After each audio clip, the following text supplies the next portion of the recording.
Mr. Speaker, I'd like to request a statement pursuant to Standing Order 48.1. I rise to seek a statement from the Chairperson, Standing Committee on Land, Environment and Natural Resources on demolitions of houses that have left more than 5,000 residents in Kariobangi, North Ward, Embakasi, North constituency homeless. Mr. Speaker, this is an exercise that is totally inhuman, ill-advised, and executed at the wrong time, without even giving reasonable notice to the residents to vacate. It is sad to note that, Mr. Speaker, despite a court order that was issued stopping the demolitions until the case is heard and determined, government agencies have gone, Mr. Speaker, with impunity and evicted 5,000 residents out to the cold and to the rain during Corona. It is completely incomprehensible as to why anybody would be in such a rush to render thousands of families homeless at such a time, Mr. Speaker, when we're facing a pandemic and citizens are being urged to stay at home, and the government is contravening its own guidelines by removing those homes where those people would stay in. Mr. Speaker, in as much as we support the repossession of public land, proper humane methods must be used.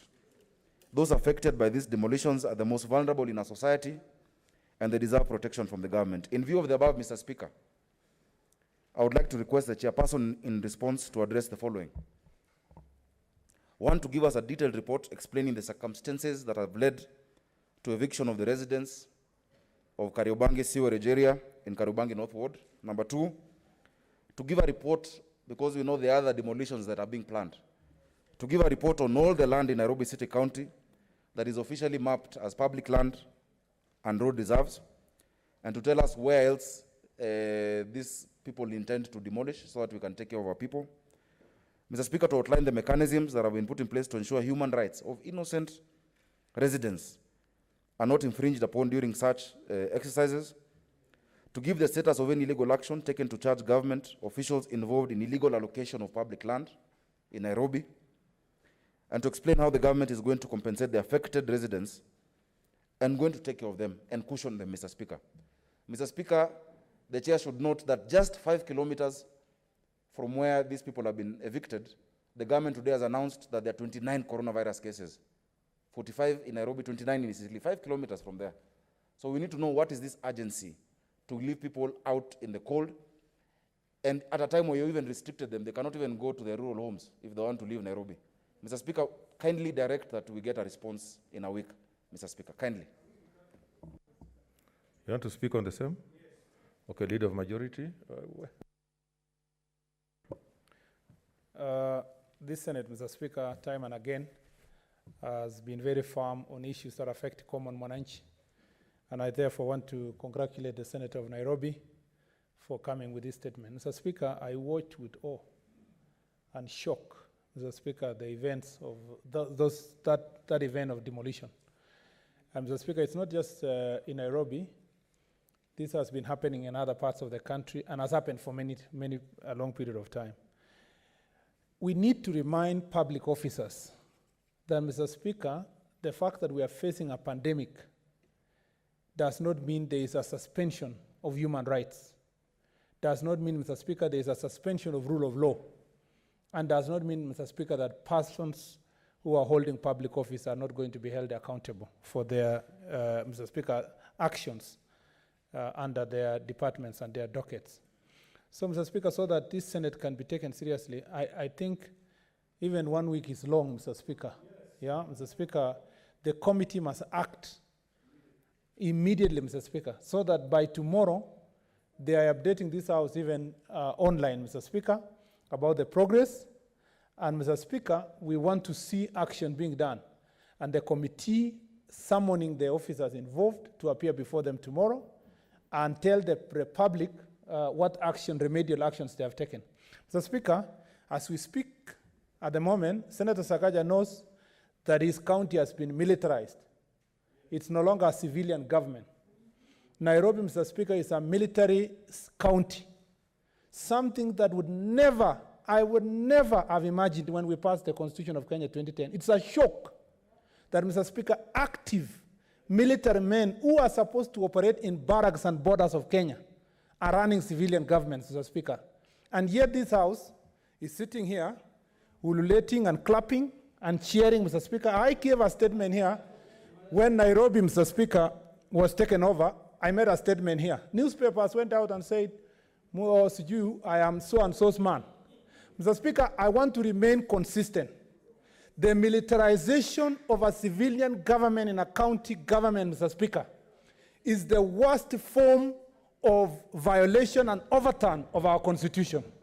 And Mr. Speaker, I want to warn this House. You might laugh in Nairobi and say you may not agree with the governor, you may not agree with the leadership of Nairobi at the moment. Mr. Speaker, tomorrow when you will be governors and our worst president is in office, all your counties will be militarized, Mr. Speaker, will be taken over by force and militarized. Mr. Speaker, it must be known by the people of Kenya that I, Kipchumba Murkomen, is totally opposed to the manner in which Nairobi is being run by, Mr. Speaker, a military men, and many more being seconded to this county. Mr. Speaker, what the hell is happening in this country? Mr. Speaker, what is going on? We must, Mr. Speaker, as I said, outside these chambers of this House, the authority of the Senate and the authority of Parliament must be restored. And truth and justice must be seen. Senator Sakaja, you may be happy with the transfer of functions to that thing called NMS. But as long as you will continue bringing questions here against the military men, their place of trial is, Mr. Speaker, in a court martial. It's not in the court of public, Mr. Speaker, opinion. And therefore, we must fight for the core of management of Nairobi in a manner that is responsive to our constitution and a civilian rule. Mr. Speaker, okay. I beg to support. I can see a lot of interest, so let us limit it to 3 minutes. Senator Mtula Kilonzo Jr., then Ledama, then I'll come this side. Mr. Speaker, what is happening in Nairobi, particularly the evictions, is a violation of human rights. What is happening in Nairobi in the middle of a pandemic is actually an international crime. Yeah. It's an international crime, yes, because those people are staying out in the cold. Those people are mixing with people who they don't know whether they're infected. Mr. Speaker, something is wrong with this government. God needs to find something about this government. There is something wrong about the way they treat human beings. As if this government was elected by cows and goats. Mr. Speaker, and the complaints, majority of the complaints, when I sit on this side, Mr. Speaker, I wish I was in government, because the majority of the complaints are from the side where they're in government. People seated on this side, I wonder, what are we supposed to do when the majority of the people issuing complaints are sitting on the majority side? What is your point of order, Senator? Mr. Speaker, apart from the point of order on relevance, because I'm talking about people who are homeless, every senator in this House, whether in the government side, in fact, there's no government side, majority or minority, are supposed to oversight government. So I don't know why the members in the minority are cheering when they see that even us, we are oversighting and nobody complains. This is not a house of complaints. It's a house of oversight. Whether you're in Jubilee or NASA, let's oversight government. The members... What is your point of order? But let's not lose focus of... okay. Mr. Speaker, I have said over and over again, as the majority leader, this House is called Senate. It is not the government of President Uhuru Kenyatta, and it's not executive. Mr. Speaker, the Senate all over the world and Parliament all over the world, whether you are elected from the party that formed the executive or not, your responsibility is to oversight the executive. There might be cases where all of us, there will be no minority. In many, let me tell you, Mr. Speaker, in many counties, including mine, there is no minority side. Do you want to tell me that then there will be no oversight of the county governments in Elgeyo Marakwet County because everybody was elected in Jubilee? Please give us a break. We are Parliament. Everybody here has a responsibility to come and defend, Mr. Speaker, the rights of the people, because our responsibility is Parliament, is not executive. Proceed, Senator Mutula. You know, the statements I'm making are bitter, but I have to make them for them to understand that, Mr. Speaker, that there is a reason why we are a minority and there's a reason why there's majority. Mr. Speaker, that said, there's no difference between what happened in Elgeyo Marakwet, where people were abandoned after the mudslide. There's no difference about what happened in Solai when people died. There is no difference about what's happening in Nairobi. All of it is the same line. A government that does not value human beings. It doesn't give. I've provided power to them is power. Power is sweet. It's sweeter when it's concentrated. Power corrupts.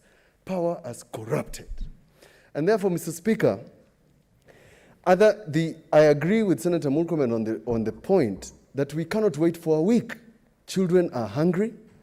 It's possible that nobody is going to offer any of these landless people accommodation. It's sad. Why could somebody wait for another day to do this? And therefore, Mr. Speaker, the answer must come immediately. There's nothing that prevents the Senate committee from getting PPEs tomorrow, masks, and go to Kariobangi. If we are serious about these things, we must be seen where these things are happening. Let's go and find out where the people who have been evicted, together with Senator Sakaja, where did they sleep yesterday? Where are they sleeping today? Where are they getting food? Where are the children going for their most simple, basic human dignity?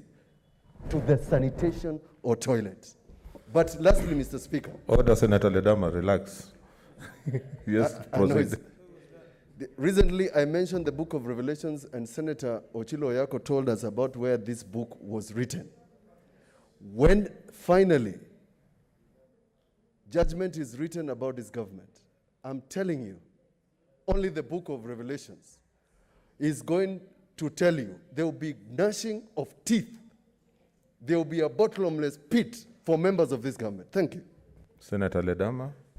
Mr. Speaker, sir, I am ashamed to be in this house during this period. We are completely failing. Human beings are being terrorized, stigmatized. Mr. Speaker, sir, even during the holy month of Ramadan, I'm not a Muslim, but I sympathize with the people who are evicted. So, Mr. Speaker, sir, this is about time that we say no to the executive. I'm completely against the militarization of this county called Nairobi. What is happening is against the Constitution. Mr. Speaker, sir, Article 187 of the Constitution is very clear. It is very clear on the issue of transfer of functions. And I'm so glad that even today we suspended the debate on Kara. So, Mr. Speaker, sir, whatever is driving this move of demolition of houses, which I can only sum as commodity interest versus community interest, must come to an end. Mr. Speaker, sir, this Senate must come out very clear and tell the executive that what you're doing is evil. It is completely unabominable. These people who live in Nairobi during this period of corona, when some of us, Mr. Speaker, sir, on a daily basis, when you look at our phones, it is empty. Because the amount of money you load and you send it to the village. What about now the people who live here? Mr. Speaker, sir. Mr. Speaker, sir, I want to request that the committee, and not only the committee, the entire Senate, and must actually come out. Order, Senator Malala, observe the social distancing, please. Okay. Mr. Speaker, sir, they must call this government. And whatever interest, whatever drive is moving these people to abuse the human rights of these individuals who live in this county must come to an end. Mr. Speaker, sir, what I would request each and every senator, tomorrow, let us go there, let us stand with those Kenyans. They need us now. All these commodity interests will mean nothing during this coronavirus period. Let us respect the human beings. Senator Abshiro. I'll come back. I've noted. Thank you, Mr. Speaker. Mr. Speaker, I don't want to belabor this, but the gross violation of rights of the people, the most vulnerable in our society at a time, cannot be gainsaid. But one of the things that I have observed is the fact that there's no consequence to violations of rights in this country.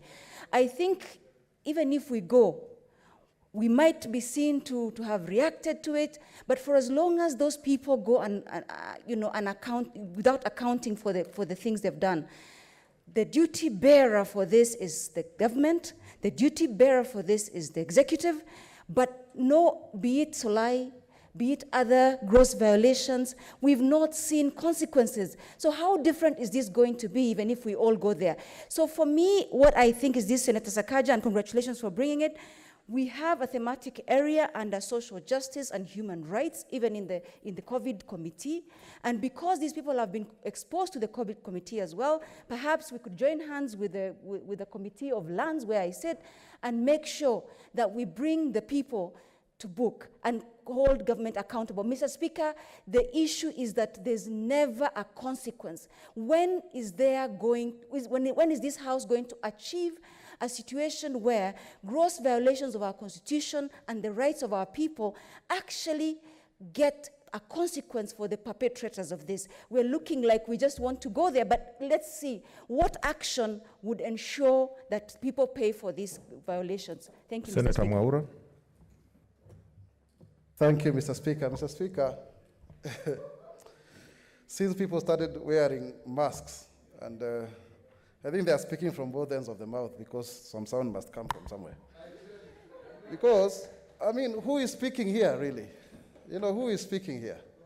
Because by the end of the day, we are living in very interesting times. The moment COVID came, and there is no official opposition, then you are hearing what Mao Zedong calls contradiction in the womb of the people. The people around here are the ones who are complaining. So I think we must also legislate, maybe in the future, that you should always have an official opposition, so that government must not speak, against itself. Mr. Speaker. What's your point of order, Senator Orengo? Mr. Order. On a point of order, Mr. Speaker, the senator for Senator Mwaura cannot get away with this. He's living in an age which is gone. The official opposition existed at the time when we had a parliamentary system. We now have a presidential system where the Senate as a chamber is a distinct organ of government. So the minority and the majority are supposed to put the government of the day in check. The executive is not in this House. So, Mr. Speaker, in fact, Senator Mwaura once used to belong, when we had a parliamentary system, used to associate with the official opposition. But when we came to the presidential system, he, for very good reasons, left the party that he used to support, and I agreed with him because there was no longer an official opposition, there was only a minority and a majority and no executive in the chamber. So is he right to say there's no official opposition when I know he has been serving that role quite well? When the issues with Kiambu came here, he took a stand. Absolutely. He took a very strong stand, and he was being cheered out in the streets there. I saw Senator Mwaura for the first time being carried shoulder high. And he seemed to enjoy it. I've never seen him dance, but I saw him dance in front of Parliament. And continue doing that because you are part of the organ for oversight and putting the executive to book. Senator Mwaura, proceed. Thank you very much.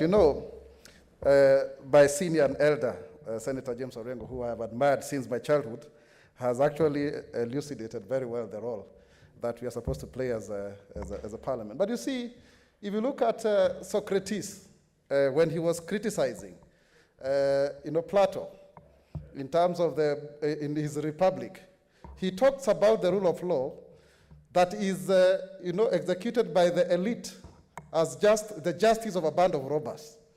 And that is what we are seeing here in Kariobangi. Because if the rule of law requires that you should execute property and secure them and the contract, whose property is this that is being secured during a global pandemic, Mr. Speaker? Where is the security of the person that you fear not to be killed when you are walking in the streets of Nairobi? But You know, the other day we had Governor Sonko saying he didn't know what he signed. I think I saw Senator Sakaja there also. So I'm also surprised. In fact, Mr. Speaker, when you are directing where this statement should go, it should not go to COVID-19 because it's go back to Sakaja, Senator Sakaja. Because by the end of the day, we must also know what we are supposed to. You made your bed, sleep on it. What's your point of order, Senator Sakaja? Mr. Speaker, it seems as if a certain spirit, I'm not sure if it's holy, has descended upon Senator Maura. But Mr. Speaker, for the record of the House, which is this place where he says he saw me? I have not attended any signing of any transfer, unless he thinks I look like someone. But Mr. Speaker, in fact, one member currently in the House is better placed to say who was in that function. But Mr. Speaker, I was not there. My sentiments on the transfer we made in this House, and I still stand by those sentiments. But we're talking about the people of Nairobi. Mr. Speaker, may he substantiate or withdraw that allegation? I think let us make progress. Senator Professor Ongeri. Mr. Speaker, the reason I'm saying that is because for the record of this House, if what he's saying, which is not factually true, stays on the record, 10, 20, 30 years from now, somebody will assume that what he has said, which is manifestly wrong, is actually what happened, which is not true, Mr. Speaker. Okay, Senator Maura, you want to clarify whether you are sure of what you are saying or withdraw? Thank you, Mr. Speaker. Well, I am very sure that Senator Sakaja supports the best interests of Nairobi County. And I stand with him in ensuring that we as a House, that we stand with the people of Kariobangi and we must defend them. To the extent that maybe a caricature of himself may have appeared to have been in the signing ceremony, I stand guided. It is a very straightforward question. Are you sure that you saw him or you're not sure, so that you withdraw and we make progress? It's as simple as that. Mr. Speaker, you were present in the signing ceremony, so I stand guided by who was actually present that time. As far as I know, he was not there, if that is what you want me to say. So I stand guided, Mr. Speaker. Mr. Speaker, I have not asked him to be guided. Yeah, you either withdraw or substantiate. You don't just, this is not real market. Yeah. You come and say matters of fact, statements Senator of fact. Maura, can you either substantiate or withdraw? Mr. Speaker, may Senator Sakaja not lose his cool. He's known to be a sober debater. And to the extent that, Mr. Speaker, you have confirmed he was not there, I withdraw and support him in Kariobangi South and tell him to remain sober. Senator Professor Ongeri, proceed. Thank you, Mr. Speaker. I'm actually very amazed. Senator Sakaja has brought a humanitarian crisis in this House. And we have taken the liberty to hijack a very innocent debate and bring in very erroneous issues at this stage. There is a humanitarian crisis in this country. For instance, Mr. Speaker, in my own county, Kisii, yesterday there was a complete landslide and it destroyed many people, many homes and property in Bomachoge, Borabu. You know it, you are an administrator there. And people are already out there. And this morning, we were dealing on how to feed those people on that crisis. So when Senator Sakaja brought this issue of Kariobangi South, I empathize with the kind of people who are out there. And from my perspective as a professional, it's going through my mind that these people are out in the cold, these people are exposed to malaria, these people are exposed to COVID-19 because of a social distance they may not be observing. These people are going hungry. These people have no decent water or latrines to go to. So the public health aspect of it is out of hand. And I think this House should be serious enough, Mr. Speaker, to address a crisis. I also am aware, and I saw people in Nyando River that has passed the banks. I saw in Budalangi people who are in that kind of circumstance. And recently in Elgeyo Marakwet and in the coast. Mr. Speaker, my take on this subject, rather than bring our political sentiments, which are allowed in this house because it's a house of debate, but I would rather we confine our remarks at this stage now on human beings out there in Kariobangi South who are suffering, who have nobody to talk for them, and request that the government of the day must take a humanitarian angle and be able to make their presence felt rather than the eviction element. They should now look at this human being, the children there, the people who are from very poor communities who are suffering, how they are going to get their daily meal, how they are going to get the blanket to cover themselves, and deal with the other land issues in a different forum. I thank you, Mr. Speaker. Senator Matsayo, then Senator Malala.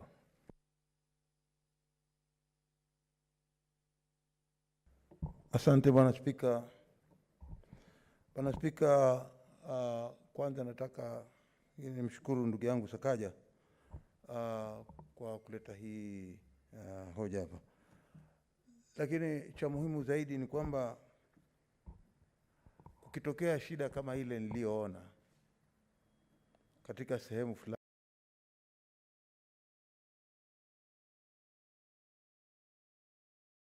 shida kama hiyo ikitokea, ni watoto wadogo, watoto wachanga, akina mama ndio huwa na vijana huwa wanahangaika sana, na hapo hutokea hasara kubwa.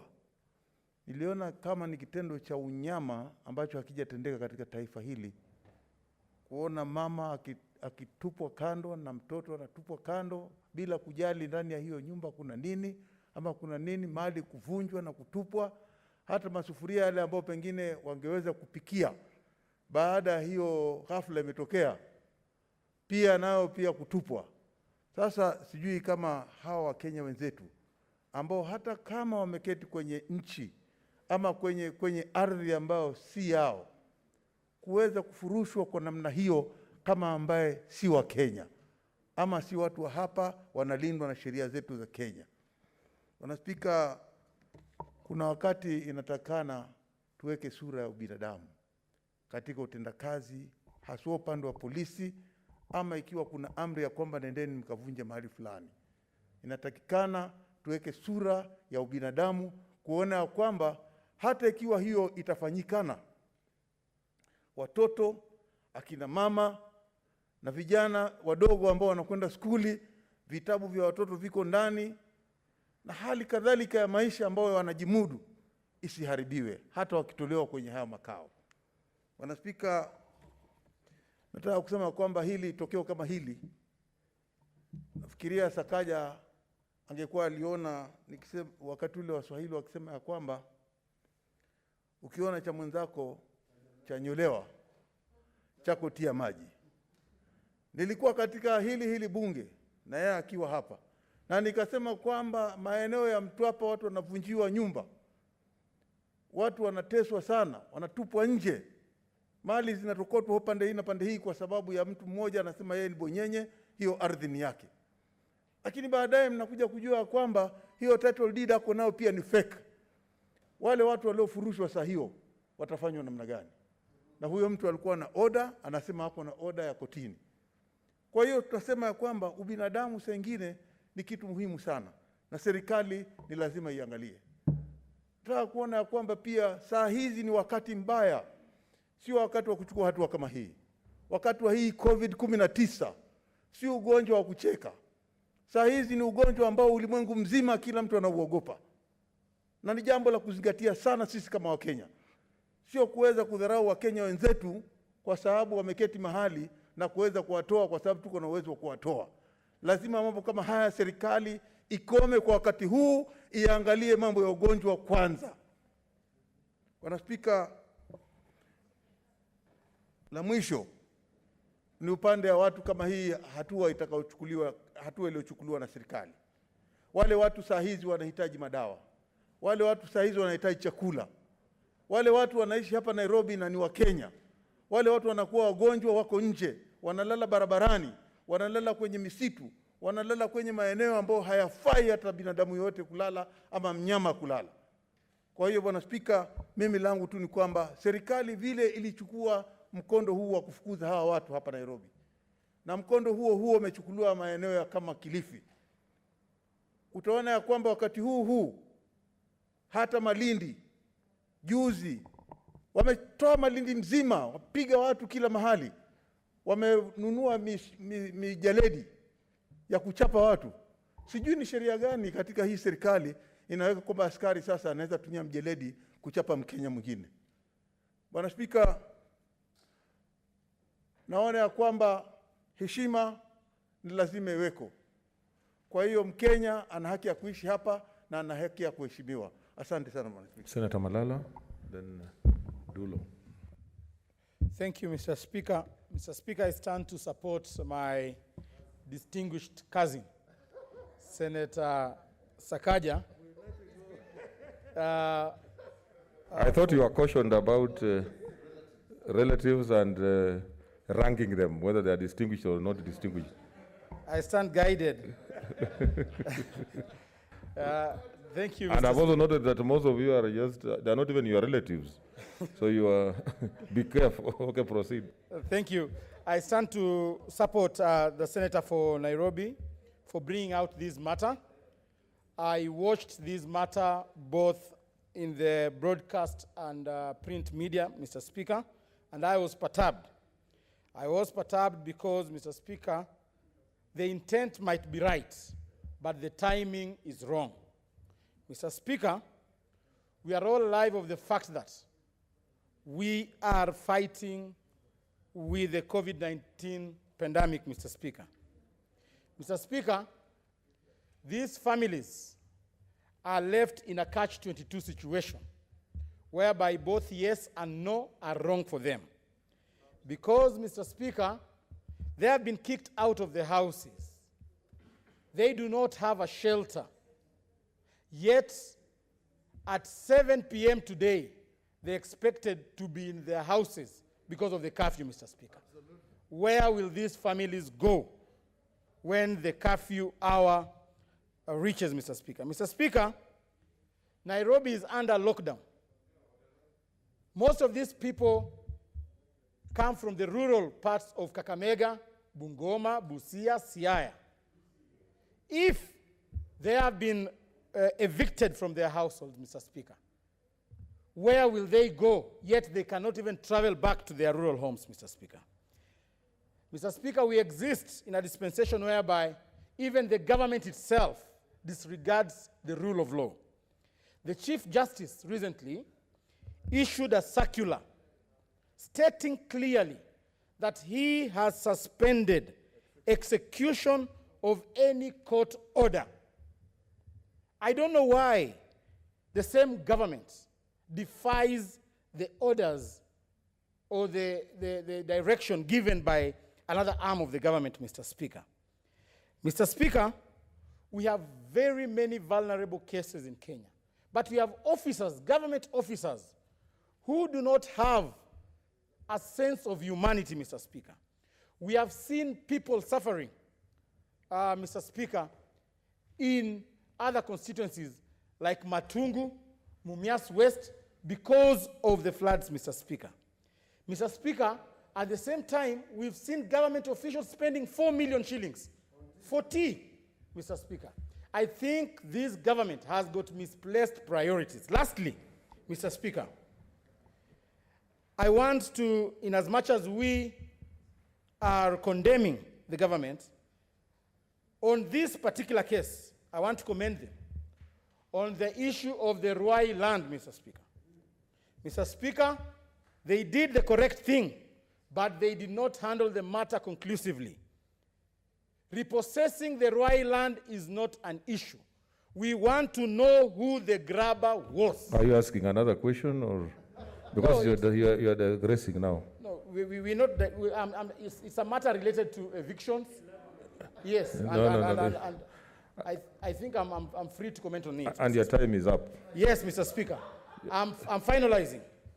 On the Ruai issue, Mr. Speaker, we want the land grabber to be known brought to book, he must be charged in a court of law. Repossessing a land from a ghost will not help this country because the same grabber will continue grabbing other parcels of land. So we will want that if we have repossession of government property, wind up. we must be given details as to who was the perpetrator or the thief of the said parcel of land.